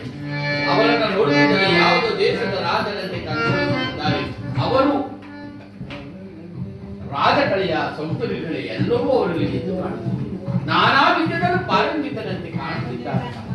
ನೀನು ಅವರನ್ನ ಲಗ್ನವಾಗಿ ಬಿಟ್ಟರೆ ಸದಾ ಅವರು ನಮ್ಮ ಮನೆಯಲ್ಲೇ ಉಳಿಯುತ್ತಾರೆ. ನೀನು ಸಹ ನಮ್ಮ ಮನೆಯಲ್ಲೇ ಇರುತ್ತೆ. ಅವರು ನೀನು ಕೂಡವಾಗಿ ಸಂತೋಷವಾಗಿ ಕಾಲವನ್ನು ಕಳೆಯಬಹುದು. ನೀನು ಅವರು ಲಗ್ನವಾಗಬೇಕು ತಾಯಿ ಎಂಬುದಾಗಿ ಕೇಳಿದ್ದಾರೆ. ಅಪ್ಪಾಜಿ ಏನು ಹೇಳುತ್ತೀವಿ? ಲಗ್ನವಾಗಬೇಕು ಎಂಬುದಾಗಿ ಹೇಳ್ತೀವಿಯಾ? ಅವರನ್ನ ನಾನು ನೋಡಿದಂತೆ, ನಮ್ಮನ್ನ ಅವರು ನೋಡಿದಂತೆ ಇಲ್ಲ. ಲಗ್ನವಾಗಲಿ ಎಂಬುದಾಗಿ ಕೇಳುತ್ತಿರುವೆಲ್ಲ ಯಾವ ಧರ್ಮ? ನಿಜ ಅಲ್ವಾ? ಏಕೆಂದ್ರೆ ಆಗಿನ ಕಾಲದಲ್ಲಿ ನಿಜ, ಗಣ್ಣೊರೊಟ್ಟಿ ಹೆಣ್ಣೋರೋಗಿ, ಹೆಣ್ಣೊರೊಟ್ಟಿ ಗಣ್ಣೋರೋಗಿ. ನೀನು ಒಪ್ಪಿಗೆ ಆಯ್ತಾ ಹೆಣ್ಣು ಅಂತ ಅವ್ರನ್ನ ಕೇಳಿ, ನೀನು ಒಪ್ಪಿಗೆ ಆಯ್ತಾ ಗಂಡು ಅಂತ ಇವ್ರನ್ನ ಕೇಳಿ ಕೂಡ ಮಾಡ ನಂಟಿಸ್ನೆಲ್ಲ ಸೇರಿ ಅದಕ್ಕೆ ಡೋರಿ ಅಂತ ಮಾತಾಡಿ, ಡೋರಿ ಅಂದ್ರೆ ವರದಕ್ಷಿಣೆ ಮಾತಾಡಿ ಆಗ ಒಪ್ಪಿಗೆ ಆಯ್ತು ಅಂದ್ರೆ ಮದುವೆ ಮಾಡ್ತೀವಿ. ಯಾವಾಗ? ಅವಾಗ. ಈಗ ಅದೇನೋ ಇಷ್ಟ ಅಲ್ಲ, ಒಂಥರ ಸ್ಲೇಟ್ ನಂಗೆ ಬಂದದೆ ನಮ್ಕ ಒಂದು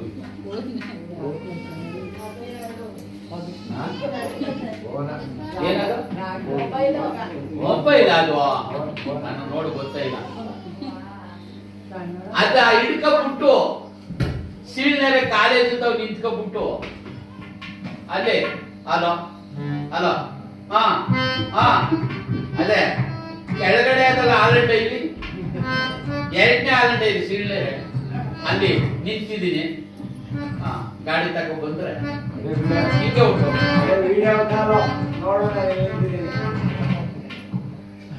ಹಂಗಂತ ಆಲೆ ಬತ್ತು ಯಮಗಾಡಿ ಆಲೆ ಕುತ್ಕೊಂಡ್ರು ಅವನು ಆಲೆ ಧರ್ಮಸ್ಥಳದಲ್ಲಿ ಹೋಗ್ಬಿಟ್ಟುತ್ತೆ. 20 ರೂಪಾಯಿ ತಗೊಂಡು ಇವರು ಅವ್ರಿಗೆ ಹಾಕಿ ಇವ್ರಿಗೆ ಹಾಕಬಿಟ್ಟು ಆಲೆ ಅದೇನಪ್ಪ ಅವ್ರಿಗೆಲ್ಲ ಗೊತ್ತು ಕಲೆ ಅದ್ರಲ್ಲಿ ಹಿಂಗೆ ಇಟ್ಕೊಂಡ ತೆಗೆದ್ಬಿಟ್ಟು ಆಲೆ ಎಣ್ಣೆತ್ತೊಳಗೆ ಗಂಟೆತ್ತೊಳಗೆ ಕಳ್ಸೇ ಬಿಟ್ಟು ಬಂದು ನೋಡ್ಬಿಟ್ಟು ಎಣ್ಣೆ ಎತ್ತಿರೋಳು ನಾವು ತುಂಬಿದವ್ರು ಗಂಟೆ ಎತ್ತಿರೋಳು ಹಾಗೇ ಉಂಟು. ಪರವಾಗಿಲ್ಲ ಆದ್ರೆ ಆಗಿರ್ಲಿಲ್ಲ. ಆಲೋಲಿಕೆ ಹೇಳುತ್ತಿದ್ದಾಳೆ, ಅಪ್ಪಾಜಿ ಅವರನ್ನು ನಾನು ನೋಡಿಲ್ಲ, ನಮ್ಮನ್ನ ಅವರು ನೋಡಿಲ್ಲ, ಮದುವೆ ಆಗಬೇಕುದಾಗಿ ಹೇಳುತ್ತಿದ್ದೀಯಾ? ಹೌದು ಅಂದಾಗ ಇಲ್ಲ ಮಗಳೇ, ಸತ್ಯ ಸತ್ಯ ರಾಜನೇ ಸರಿ ಇದ್ದಾಗ ಹಾಗಾದ ಮೇಲೆ ತಂದೆಯ ಮಾತನ್ನ ನಿರಾಕರಿಸಿದರು ಆಲೋಲಿಕೆ ಪವನಿಯನ್ನ ನಾನು ಹೊರಲಾರೆ. ಹೋಗಿ ಅವರನ್ನ ನಮ್ಮ ಭವನಕ್ಕೆ ಕಳಿಸಿ ನಾನು ಹೇಳಿದಂತ ವಿಚಾರ ಅವರಲ್ಲಿ ಇದೆಯೇ ಇಲ್ಲವೇ ಎಂಬುದಕ್ಕೆ ಪರಿಶೋಧನೆ ಮಾಡಿ ಹೇಳುತ್ತೇನೆ ಎಂದಾಗ ಆಗ ಶೆಟ್ಟರು ಬಂದು ತನ್ನಲ್ಲಿದ್ದಂತಹ ವಿಕ್ರಮರಾಜರನ್ನ ಭವನಕ್ಕೆ ಕಳಿಸಿಬಿಟ್ಟಿದ್ದಾರೆ. ಭವನಕ್ಕೆ ಬಂದಂತಹ ವಿಕ್ರಮರಾಜರು ಆ ಭವನವನ್ನ ಯಾವ ರೀತಿಯಾಗಿ Hello,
ಮಂಚವನ್ನು ಮಾಡಿಸಿ ಕಟ್ಟಿಸಿದ್ದಾನೆ ಆ ಸಿದ್ಧ.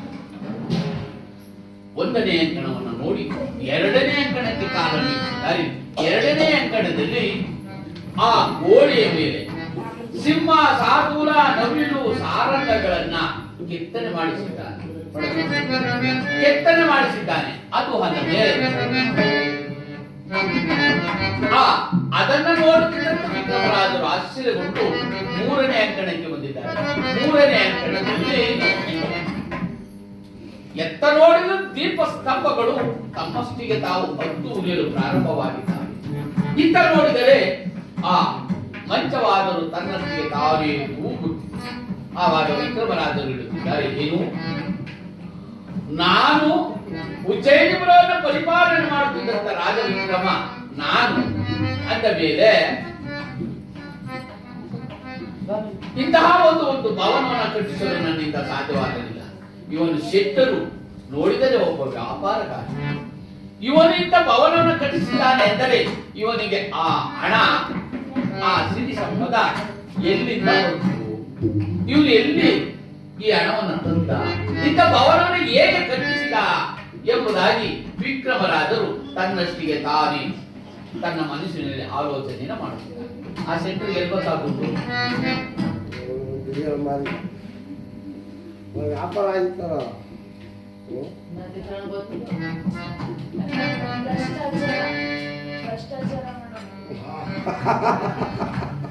ವಿಕ್ರಮರಾಜ ಭ್ರಷ್ಟಾಚಾರ ಮಾಡಿದ್ದಾನೆ.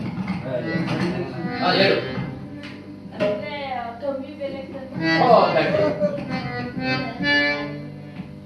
ಆ ಬಡ ಬ್ರಾಹ್ಮಣನ ಕರದಲ್ಲಿ ಕುಂಬಳಕಾಯಿಯನ್ನ ತಿರುಳನ್ನ ತೆಗೆದು ಮುತ್ತು, ರತ್ನ, ವಜ್ರ, ವೈಢೂರ್ಯವನ್ನ ಬ್ರಾಹ್ಮಣನಿಗೆ ಕೊಟ್ಟಿದ್ದವನು ವಿಕ್ರಮರಾಜ. ಆ ಬ್ರಾಹ್ಮಣನಿಗೆ ಕೊಟ್ಟಂತಹ ಕುಂಬಳಕಾಯಿಯಲ್ಲಿ ಬಂದಂತಹ ಮುತ್ತು, ರತ್ನ, ವಜ್ರ, ವೈಢೂರ್ಯವನ್ನ ಶೆಟ್ರು ಬರೀ 3 ದುಡ್ಡಿಗೆ ಆ ಬ್ರಾಹ್ಮಣನಿಂದ ಕೊಂಡುಕೊಂಡು ಹೋಗಿ ಅವರ ಮನೆಯಲ್ಲಿ ಒಡೆದು ನೋಡಿದಾಗ ಮುತ್ತು, ರತ್ನ, ವಜ್ರ, ವೈಢೂರ್ಯವೆಲ್ಲವಿತ್ತು. ಅದನ್ನ ಕರಗಿಸಿ ಅದರಿಂದ ಅವರು ಶೆಟ್ಟರು ಅಂತ ಭವನವನ್ನು ಕಟ್ಟಿಸಿದ್ದಾರೆ. ನಂದು ಆ ರೀತಿಯಾಗಿ ಬಂದಂತಹ ಹಣದಿಂದ ಅವನು ಭವನ ಕಟ್ಟಿಸಿದ. ಕೊಟ್ಟಿದ್ದವನು ವಿಕ್ರಮರಾಜನೇ. ಈಗ ಹೋಗಿ ತನ್ನ ಮನಸ್ಸಿನಲ್ಲಿ ಪ್ರಶ್ನೆ ಮಾಡ್ತಾ ಇರೋನು ವಿಕ್ರಮರಾಜ ಅದೇ ಭವನ. ಆ ರೀತಿಯಾಗಿ ಆವಾಗ ವಿಕ್ರಮರಾಜರು ಆ ಔತತೋಲಿನ ಮಂಚವನ್ನೇ ನಿತ್ಯದಲ್ಲಿ ಪರವಶನಾಗಿದ್ದಾರೆ. ನಿತ್ಯದಲ್ಲಿ ಪರವಶನಾದಾಗ ಶೆಟ್ಟರು ತನ್ನ ಮಗಳ ಬಳಿ ಬಂದಿದ್ದಾರೆ. ಅಮ್ಮ ಆಲೋಲಿಕ, ಆ ದಾರಿಗಾರರಾದ ಮಹಾಪುರುಷ ಭವನಕ್ಕೆ ಹೋಗಿ ಎಷ್ಟು ವೇಳೆ ಆಯಿತು, ನೀನು ಭವನಕ್ಕೆ ಹೋಗುವುದಿಲ್ಲವೇ ಎಂಬುದಾಗಿ ಕೇಳಿದಾಗ ಆ ಆಲೋಲಿಕ ಆದರೂ ನಿಲಗನ್ನಡಿ ಮುಂಭಾಗದಲ್ಲಿ ಯಾವ ರೀತಿಯಾಗಿ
ಮುಂಭಾಗದಲ್ಲಿ ಶೃಂಗಾರವಾಗುತ್ತಿದ್ದಾನೆ. ಶೃಂಗಾರವಾಗಿದ್ದಾಳೆ ಎಂದರೆ ಯಾವ ರೀತಿ? ಜರತಾರಿ ಕುಪ್ಪಸವನ್ನು ತೊಟ್ಟು ಪೈಠಾಣಿ ಸೀರೆ ಮುಟ್ಟು ಶೃಂಗಾರವಾಗುತ್ತಿದ್ದಾನೆ. ಆ ಕಾಲದಲ್ಲಿ ಜರತಾರಿ ಸೀರೆ, ಪೈಠಾಣಿ ಸೀರೆ, ಜರತಾರಿ ಕುಪ್ಪಸ. ಜರತಾರಿ ಕುಪ್ಪಸ ಅಂದ್ರೆ ಹೇಗೆ?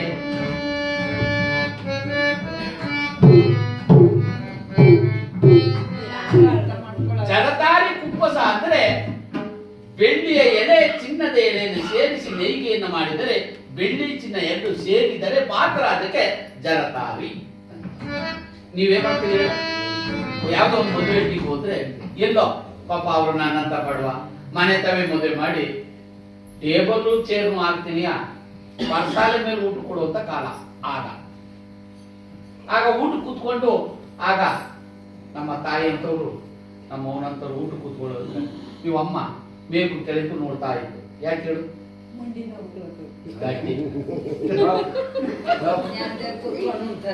ಇಂಥ ಸೀರೆ ಉಟ್ಕೊಂಡು ಈ ಮಣ್ಣ ಮೇಲೆ ಕೂತ್ಕೊಂಡ್ರೆ ಈ ಸೀರೆ ಎಲ್ಲ ಮಣ್ಣಾಯ್ತದಲ್ಲ. ಆಗ ನಮ್ಮವ್ ಇದ್ದಳು ಏನನ್ಬೇಕು, ಕೂತ್ಕೊಳ್ಳೆ ನಾವೆಲ್ಲ ಕುಂತಿಲ್ವಾ, ಜರತಾರಿ ಸೀರೆ ಊರು ಇಲ್ಲ ಕೂತ್ಕೊಳ್ಳೆ ಕೆಳಕ್ಕೆ ಅಂತ. ಆ ಜರತಾರಿ ಸೀರೆ ಅಂದ್ರೆ ಚಿನ್ನ ಬೆಳ್ಳಿ ಎರಡು ಸೇರಿದರೆ ಜರತಾರಿ.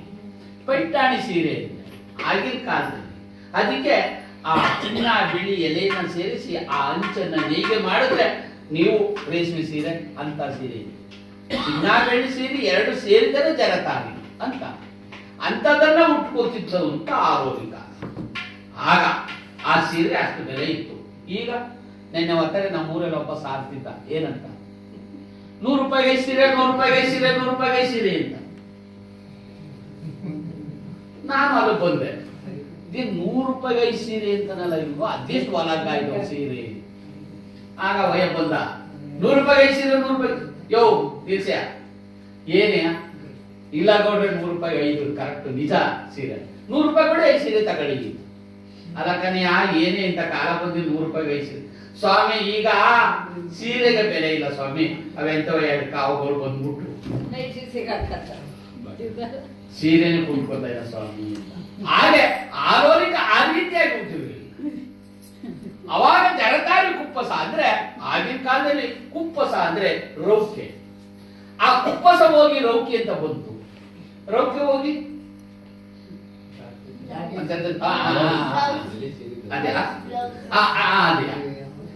ಅದು ಬಂತು. ಬ್ಲೌಸು ಬ್ಲೌಸು ಹೋಗಿ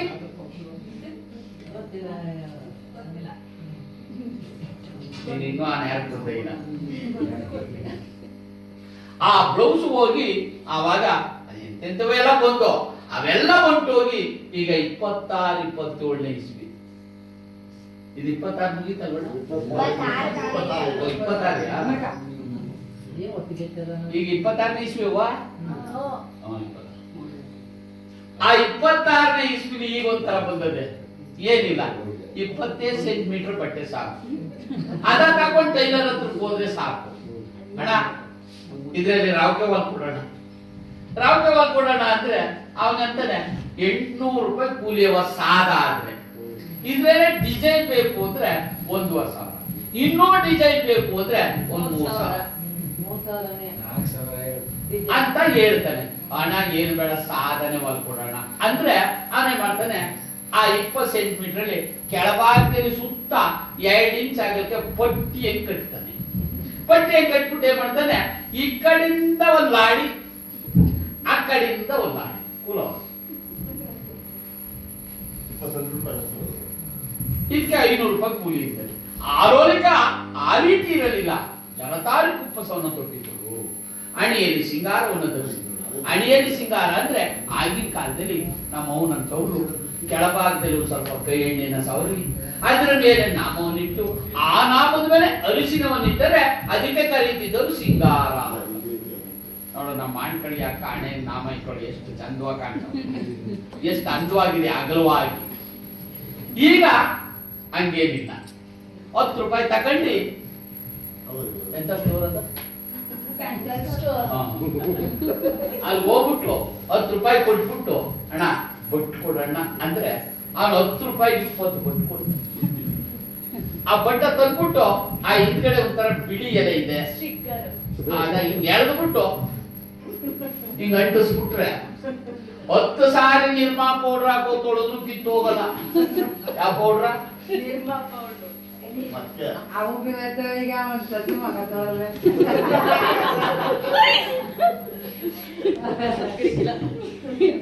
ಆಗ ಅಕಸ್ಮಾತ್ ಆಗಿ ಅಕ್ಕಿ ಹೇಳ್ದಂಗೆ ಮುಖ ತೊಳಿತಿದ್ದಿ ಬಿದ್ದೋಗ್ಬಿಟ್ರೆ ಆಗ ಅಲ್ಲ ಹೋಯ್ತಲ್ಲ ಬಿದ್ದೋಯ್ತಲ್ಲ ಅಂತ ನಂದು ಹಾಗೆ ಮಾಡ್ತಾರೆ. ಆ ಬಟ್ಟ ತಗೊಂಡು ಆಗ ಮುಖ ತೊಳೆಯೋ ಬಿಟ್ಟ ಆ ಬಟ್ಟ ತಗೊಂಡು ನೋಡಿ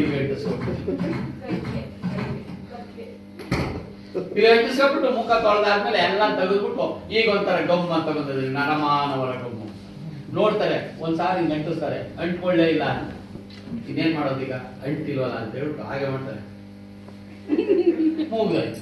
ಅದ್ ಮಾಡ್ಬಿಟ್ಟು 2 ಸಾರಿ ಮುಖ ತೊಳೆದ್ರು ಕಿತ್ತು. ಅಂತಹ ಅಂಟನ ಸಿಂಗಾರವನ್ನು ಧರಿಸಿರಲಿಲ್ಲ. ಕಾಲಿನಲ್ಲಿ ಪೈಜಾನಿ ಗೆಜ್ಜೆಯನ್ನು ಬಿಟ್ಟು ಆಲೋಲಿಕ ತಾನು ನುಡಿಸುತ್ತಿದ್ದಂತಹ ವೀಣೆಯನ್ನು ತೆಗೆದುಕೊಂಡು ಬೆಳ್ಳಿಯ ಬಟ್ಟಲಿನಲ್ಲಿ ಪನ್ನೀರು ಪುಷ್ಪ ಭೋಗವನ್ನು ತೆಗೆದುಕೊಂಡು ಭವನಕ್ಕೆ ಬಂದಿದ್ದ. ಭವನಕ್ಕೆ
ನಾನು ಬರುವುದು ತಡವಾಯಿತು.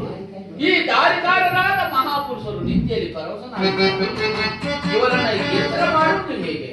ಇವರನ್ನ ನೋಡುತ್ತಿದ್ದರೆ ಬ್ರಹ್ಮ ಎಂದು ಕರೆಯದೆ ಇವನನ್ನ ನಾರಾಯಣ ವಿಷ್ಣು ಎಂದು ಕರೆಯದೆ ಶಂಕುಚಕ್ರ ಮೊದಲೇ ಇವನನ್ನ ಯಾವ ರೀತಿ ಭಾವಿಸಲಿ? ಇವರನ್ನ ಈಶ್ವರ ಎಂಬುದಾಗಿ ಭಾವಿಸದೆ ತ್ರಿಶೂಲ ಡಮರುಗ ಮೊದಲೇ ಇವರನ್ನ ಎಚ್ಚರ ಮಾಡುವುದು ಹೇಗೆ ಎಂಬುದಾಗಿ ತಾನು ತಂದಂತ ಪನ್ನೀರು ಪುಷ್ಪ ಗೋಗಂಧವನ್ನ ಅವರ ಮೇಲೆ ಪೋಷಣೆ ಮಾಡಿದ್ದಾರೆ. ಆದರೂ ಭಗವಂತನ ಪೂರ ದೃಷ್ಟಿ ಎಚ್ಚರವಾಗಲಿಲ್ಲ. ಆವಾಗ ಆ ಎಚ್ಚರವಾಗದಿದ್ದಂತಹ ಪಕ್ಷದಲ್ಲಿ ಹೇಳುತ್ತಿದ್ದಾಳೆ, ಇವರಿಗೆ ಒಳ್ಳೆಯದು ಅಂತ ರಾಗವನ್ನಾಡಿ ಎಚ್ಚರ ಮಾಡೋಣ ಎಂಬುದಾಗಿ ತಾನು ಆವಾಗ ಯಾವ ರೀತಿಯಾಗಿ ರಾಗವನ್ನು ಆಡುತ್ತಿದ್ದಾರೆ? ಮಲಗಿ ನಿದ್ರೆಯ ಮಾಡುತ್ತನೆಯ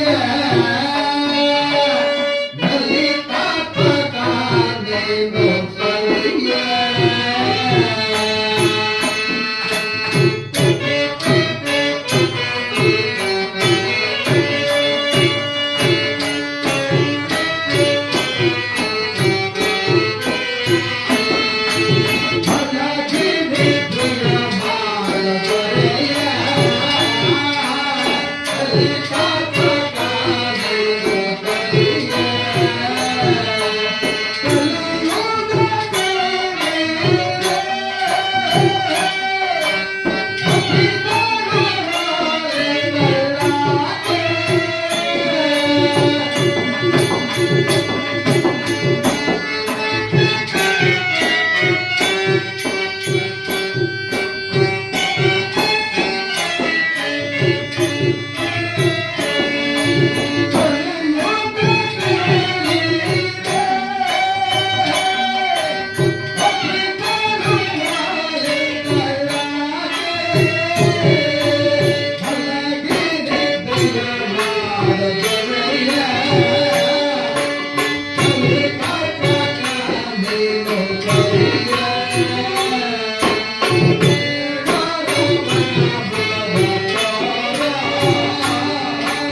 ಬಿಡಲ್ಲ ಯಾಕೆ ಗೊತ್ತಿಲ್ಲ.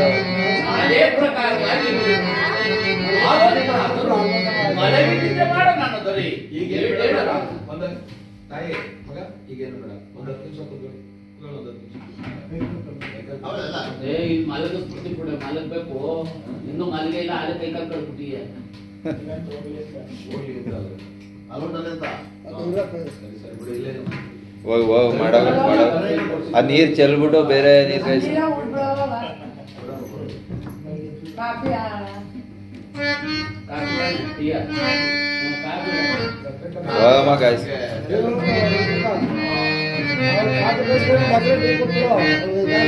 ಅದೇ ಪ್ರಕಾರವಾಗಿ ಆರೋಲಿಕರಾದರು ಹೇಳುತ್ತಿದ್ದಾಳೆ. ಏನು ಮಲಗಿ ನಿದ್ರೆ ಮಾಡೋ ನನ್ನ ದೊರೆ ಏಳೇಳು ರಮಣ ಮುಖವನ್ನು ತೋರು.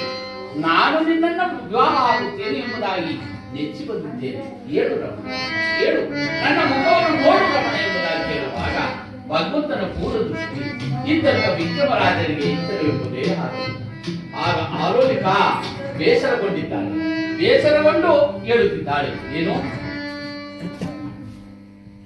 ನಾನಿಂತಹ ರಾಗನಲ್ಲ ಪುಣ್ಯನೇ ಆಡಿದರೂ ಎಚ್ಚರವಾಗಲಿಲ್ಲ, ಅಂತಹ ಹೂ ಪನ್ನೀರು ಕುಸುವನ್ನೇ ಆಡಿದರೂ ಎಚ್ಚರವಾಗಲಿಲ್ಲ ಅಂತ ಮೇಲೆ ಏನು ಮಾಡುವುದು ಎಂಬುದಾಗಿ ಆಲೋಲಿಕ ತಾನು ಧರಿಸಿಕೊಂಡಂತ ಅಪಾರ ಬೆಲೆ ಬಾಳುವಂತ ಕಂಠಿ ಆಗ ತಾನು ಧರಿಸಿಕೊಂಡಂತ ಆ ತನ್ನ ಮಡವೆಗಳನ್ನ ತೆಗೆದು ಊಟದಲ್ಲಿ ತೆಗೆದು ಹಾಕಿ ಕೆಳಭಾಗದಲ್ಲಿ ಜಾಗ ಬಿತ್ತು ಆಲೋಲಿಕ ನಿದ್ರೆಯಲ್ಲಿ ಪರವಶಳಾಗಿದ್ದಾಳೆ.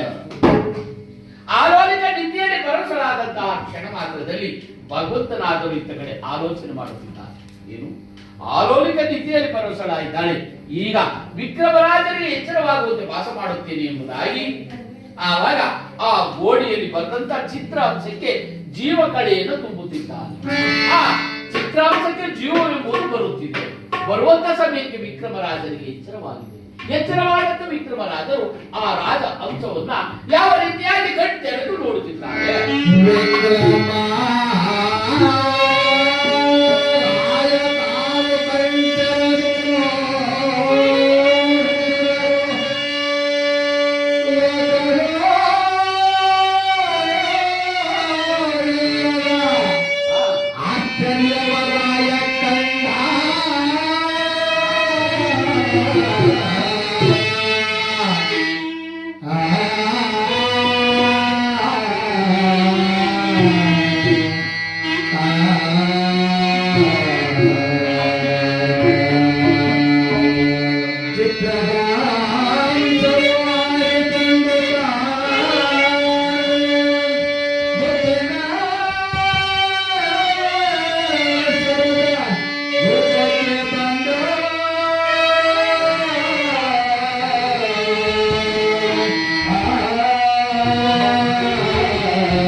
ಆವಾಗ ಆಲೋಲಿಕೆ ಹಾಕಲು ನಿತ್ಯಲ್ಲಿ ಪರವಶನಾದಂತಹ ಸಮಯಕ್ಕೆ ಅನುಗುಣವಾಗಿ ಇತ್ತ ಗೋಡಿಯಲ್ಲಿ ಬಂದಂತ ರಾಜವಂಶಕ್ಕೆ ಜೀವ ಬಂದಿದೆ. ಆ ಜೀವ ಬಂದಂತಹ ಸಮಯವನ್ನು ಅರಿತು ವಿಕ್ರಮರಾಜರು ಇತ್ತ ಎಚ್ಚರಗೊಂಡು ಕಣ್ಣು ಬಿಟ್ಟು ಯಾವ ರೀತಿಯಾಗಿ ನೋಡುತ್ತಿದ್ದಾರೆ. ಆ ರಾಜಹಂಸ ಆದರೂ ಆರಿ ಬಂದು ಈ ಗೂಟದಲ್ಲಿ ನೇತು ಹಾಕಿದಂತಹ ಗಟ್ಟಿಯಾರದ ಗೂಟದ ಮೇಲೆ ಕುಳಿತು ಒಂದೊಂದು ಮುತ್ತನ್ನು ಒಂದೊಂದು ತರವಾಗಿ ನುಂಗಲು ಪ್ರಾರಂಭವಾಗುತ್ತಿದೆ. ಅದನ್ನ ಕಂಡು ವಿಕ್ರಮರಾಜರು ಆಶ್ಚರ್ಯಚಕಿತರಾಗಿದ್ದಾರೆ. ಈ ಗೋಡೆಯಲ್ಲಿ ಬಂದಂತ ಚಿತ್ರಪಟಕ್ಕೆ ಜೀವ ಬರುವುದುಂಟೆ, ಒಂದು ಆಳವನ್ನು ನುಂಗುವುದುಂಟೆ.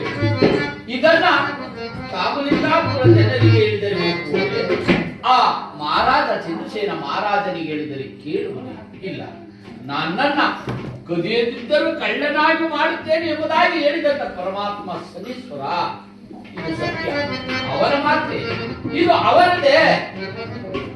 ನಾನು ಬೆಳಕಾಗುವಷ್ಟರಲ್ಲಿ ಕಳ್ಳನೇ ಸರಿ, ನನ್ನನ್ನ ಕಳ್ಳನಾಗಿ ಮಾಡಿಬಿಟ್ಟಿಯಾ ಪರಮಾತ್ಮ, ಓ ಶನೀಶ್ವರ ನನ್ನನ್ನ ಕಳ್ಳನಾಗಿ ಮಾಡಿಬಿಟ್ಟೆಯಾ ಎಂಬುದಾಗಿ ಆವಾಗ ಅದನ್ನ ನೋಡುತ್ತಿದ್ದು ಹಾಗೇ ನೋಡುತ್ತಿದ್ದು ಇತ್ತ ಕೆಳಭಾಗದಲ್ಲಿ ನೋಡುತ್ತಾನೆ. ಬ್ರಹ್ಮನಿಂದ ತಿದ್ದುಗಳಿಂದ ಬಿತ್ತಲೆ ಗೊಂಬೆಯಂತೆ ಮಲಗಿದ್ದಾಳೆ ಆಲೋಲಿಕ. 18 ವರ್ಷದ ಯುವತಿ ರೂಪದಲ್ಲಿ ಮಲಗಿದ್ದಂತ ಆಲೋಲಿಕೆಯನ್ನು ಕಂಡು ಆ ವಿಕ್ರಮರಾಜರು ಆಶ್ಚರ್ಯಚಕಿತರಾಗಿದ್ದಾರೆ. ಏನು, ಈ ಭವನಕ್ಕೆ ಬಂದಾಗ ನಾನು ಒಬ್ಬನೇ ಬಂದನು. ನಾನು ಮಲಗಿ ಎದ್ದು ನೋಡುವಷ್ಟರಲ್ಲಿ ಈ ಕನ್ಯಾ ವ್ಯವಸ್ಥೆಯಲ್ಲಿ ಬಂದು ಮಲಗಿದ್ದಾಳಲ್ಲ, ಇವಳೇನೇನಾದರೂ ಬ್ರಹ್ಮನು ತಿದ್ದುಗಳಿದ್ದೇನೆ. ಇಂತಹ ಸುಂದರ ರೂಪಿಯಾಗಿ ಬಂದು ಮಲಗಿದ್ದಾಳೆ, ಇವಳೆ ಯಾರಿರಬಹುದು? ಇವಳನ್ನು ಎಚ್ಚರ ಮಾಡುವುದು ದಾರಿ ಹೇಗೆ? ಇಲ್ಲ, ನಿದ್ದೆಯಲ್ಲಿರುವವರನ್ನ ಎಚ್ಚರ ಮಾಡಿದ್ದೆ ಆದರೆ ಪಾಪ ಬರುತ್ತೆ ಎಂಬುದಾಗಿ ಹೇಳಿದ್ದಾರೆ. ನಿದ್ದೆಯಲ್ಲಿದ್ದಾಳೆ, ಇವಳನ್ನು ಎಚ್ಚರ ಮಾಡುವುದು ಸರಿ. ಆದರೂ ಒಂದು ಹೆಣ್ಣು ಅಂದರೆ ದ್ವಾಪರ ಯುಗದಲ್ಲಿ ದ್ರೌಪದ ಒಂದು ಹೆಣ್ಣು, ಅವಳಿಂದ ಇಡೀ ಕುರು ವಂಶವೇ ನಾಶವಾಯಿತು. ಸೀತಾಮಾತೆ ಒಂದು ಹೆಣ್ಣು, ಅವಳಿಂದ ಇಡೀ ರಾವಣ ವಂಶವೇ ನಾಶವಾಯಿತು. ಆದರೂ ಇವಳು ಒಂದು ಹೆಣ್ಣು, ಇವಳನ್ನ ಭಗವಂತನಾದಂತಹ ಶನೀಶ್ವರ ಮುಂದೆ ಇಟ್ಟು ಇವಳಿಂದ ನನ್ನನ್ನು ಯಾವ ಕಷ್ಟಕ್ಕೆ ದೂಡಬೇಕು, ಇವಳಿಂದ ಯಾವ ಕಷ್ಟವನ್ನು ಕೊಡಬೇಕು, ಇವಳೇ ದಾರಿದೀಪ ಎಂಬುದಾಗಿ ಇವಳನ್ನು ತಂದು ಇಲ್ಲಿ ಮಲಗಿಸಿರುವನೇ ಪರಮಾತ್ಮ ಶನೀಶ್ವರ. ಈಗ ದಾರಿ ನಾನು ಏನ್ ಮಾಡಲು ಸಾಧ್ಯ, ಹೋಗಲಿ ಬಿಡು ಎಂಬುದಾಗಿ ಅದೇ ಔಷಧೂಡಿದ ಮಂಚವನ್ನೇ ನಿತ್ಯದಲ್ಲಿ ಅಷ್ಟರಲ್ಲಿ ಆಲೋಲಿಕನಿಗೆ ಭಗವಂತನಾದ ಶನೀಶ್ವರ ಎಚ್ಚರಗೊಂಡಿದ್ದಾನೆ. ಎಚ್ಚರವಾಗುವಂತೆ ಭಾಷವನ್ನು ಮಾಡಿದ್ದಾನೆ. ಆಲೋಲಿಕ ಎದ್ದು ನಿಲ್ಲುತ್ತಿದ್ದಾನೆ. ಎದ್ದು ನಿಲ್ಲುವಂತಹ ಸಮಯಕ್ಕೆ ಆ ಸಮಯವಾದರೂ ಕೋಳು ಕೂಗುವಂತ ಸಮಯ. ಕೋಳು ಕೂಗುವಂತ ಸಮಯ ಅಂದ್ರೆ ಅವರು ಕೂಗಿದವೆ ಕೋಳಿಗಳು ಅಂತ ಹಾಡಾಡಿದ್ರು. ಯಾರು? ಈ ವೈನು ಆ ವೈನು ಈ ವಯ್ಯ ಇಬ್ರು ಕೂಗಿದವೆ ಕೋಳಿಗಳು ತಾಡಾಡಿದಾಗ ಆ ವಯ್ಯ ಹಾರ್ಮೋನಿ ಬಾರಿಸ್ತ ಅವ್ರಿಗೆ. ನೀವು ಇಲ್ಲೆಲ್ಲ ಕೂತಿರೋರೆಲ್ಲ ಏನ್ ಕತೆ ಕೇಳ್ತಿದ್ರ? ಏನ್ ಕೇಳ್ತಿದ್ದಿ ನೀವು? ನೀನೇನ್ ಕೇಳಿದ? ಕೂಗಿದವೆ ಕೋಳಿಗಳು ಅಂತ ಹಾಡಾಡೋದು. ನಿಮ್ಮ ಹಟ್ಟಿಲಿ ಕೋಳಿ ಕೂಗವ? ಮುಂಜ ಕೂಗೋದು, ಕೋಳಿಯಲ್ಲಿ ಕೂಗವ. ಮತ್ತೆ ಇವ್ರು ಯಾಕೆ ಆಡೋದು? ಕೋಳಿಯಲ್ಲಿ ಕೂಗವ ಬೆಳಿಗ್ಗೆ ಹೊತ್ತು. ಅದನ್ನೇ ಕೇಳ್ತಿರೋದು, ಅದನ್ನೇ ಕೇಳ್ತಿರೋದು. ಅವ ಏನಂತ ಕೂಗದ?